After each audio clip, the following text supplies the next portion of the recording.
selamat malam. Perkenalkan, nama saya Marsanti, NIM 19050706059.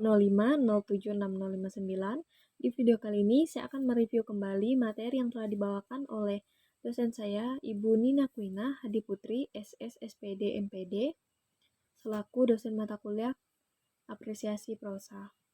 Saya akan membahas materi yang pertama mengenai asal kata apresiasi. Jadi apresiasi ini berasal dari bahasa Inggris dan bahasa Latin. Jadi dalam bahasa Inggris itu appreciation dan dalam bahasa Latin adalah appreciato. Kedua kata ini sama-sama bermakna atau berarti pemahaman dan menghargai suatu karya seni. Kedua, ada 4 tingkatan di dalam apresiasi. Yang pertama dan yang paling mendasar adalah menggemari, yaitu ditandai dengan adanya rasa tertarik pada karya sastra serta keinginan untuk membacanya dengan sungguh-sungguh. Berarti ketika kita di dalam fase menggemari ini, kita menyukai suatu karya sastra itu dan mempunyai keinginan untuk membacanya terus-menerus dengan sebaik-baiknya dan sungguh-sungguh. Lalu yang kedua, menikmati. Jadi yang menikmati ini adalah yaitu mulai tumbuh pengertian dan merasakan nilai estetis dari membaca karya sastra itu. Lalu yang ketiga, mereaksi. Jadi mereaksi ini mulai ketika kita mereaksi itu kita mulai tumbuh kita mulai ada keinginan untuk menyatakan pendapat tentang cipta sastra yang dinikmati.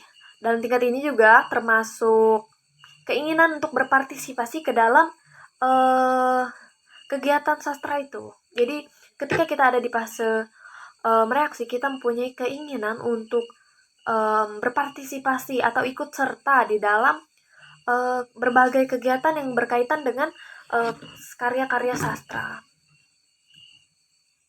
Lalu yang keempat, yaitu memproduksi. Memproduksi ini berarti kita ikut mulai menghasilkan cipta sastra di berbagai kegiatan atau berbagai media massa seperti koran, majalah, atau majalah dinding seperti yang ada di sekolah-sekolah pada umumnya ya, yang tersedia di sekolah, baik dalam bentuk puisi, prosa, atau drama. Yang dilibatkan dalam apresiasi. Itu yang pertama itu aspek kognitif atau aspek yang berkaitan dengan keterlibatan intelektual si pembaca atau penikmat dari karya sastra itu dalam upaya memahami unsur-unsur sastra yang bersifat objektif. Lalu yang kedua, aspek emotif. Aspek emotif ini berarti berkaitan dengan emosi si pembaca atau penikmat sastra itu yang melibatkan unsur-unsur emosi dari si pembaca ini ya, dalam upaya memahami unsur-unsur keindahan dalam teks sastra yang dibaca, serta berperan memahami unsur-unsur yang bersifat subjektif. Lalu yang ketiga, aspek evaluatif. Aspek evaluatif ini berkaitan dengan kita itu sebagai si pembaca atau penikmat karya sastra memberikan penilaian terhadap indah atau tidak indahnya, baik atau tidak baiknya karya sastra yang telah kita baca atau yang telah kita nikmati.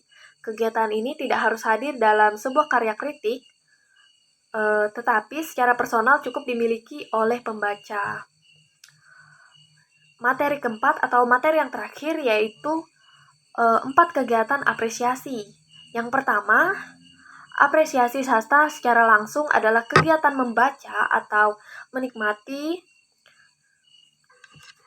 cipta sastra berupa teks maupun performasi secara langsung.